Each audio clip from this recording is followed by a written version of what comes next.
শহীদ Abu সাঈদের gate পরিদর্শন করতে যাচ্ছি। কিছুক্ষণের মধ্যেই শহীদ আবু সাঈদের গেট পরিদর্শন করব আমরা। যমুনা ফিউচারের ভিতরে ঢুকেছি, সামনের যে গেট আছে ওই গেট দিয়ে ঢুকে, আর ডান দিকে যে রাস্তা আছে ওই রাস্তায় অনেক সময় ধরে খোঁজাখুঁজি করছি, হতাশা হয়ে বেরিয়ে যেতে গেছিলাম।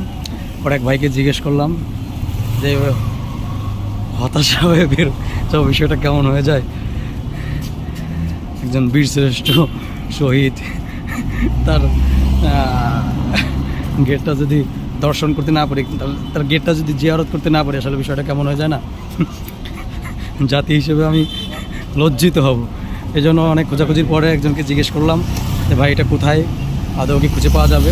আমি বলছি আসলে এই মুহূর্তে ম্যাপে এটা দেওয়া হয় নাই, নেটওয়ার্কে বাইরে আসা পর্যন্ত, কিন্তু এটা পাওয়া যাবে, খুঁজলে পাওয়া যাবে। যে বলেন চোখে চোখে দেখা যায়, হাত বাড়ালি পাওয়া যায়।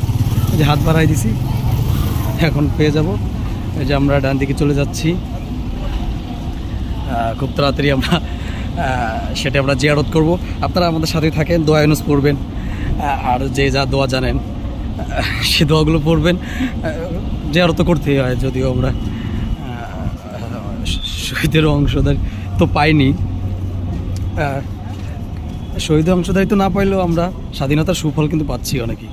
ঠিক আছে, অনেক সুফলগুলো যেগুলো শিক্ষার্থীরা মেধাবী, তথা কথিত মেধাবী শিক্ষার্থীরা আমাদেরকে স্বাধীনতার যে সুফলগুলো সেগুলো ইতিমধ্যে আমরা পাচ্ছি, অতএব আরও পাবো ইনশাল্লাহ, আশা করি। এই যে প্রায় বোধহয় কাছাকাছি চলে আসছি।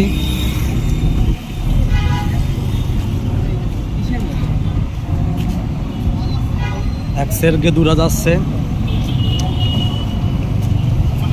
আপনারা সাথে থাকেন, জিয়ারত করতে চাইলে আপনারা সাথে থাকেন। মামাতো বাইরে নিয়ে চলে আইছি শহীদের গেট জিয়ারত করার জন্য। শহীদের গেট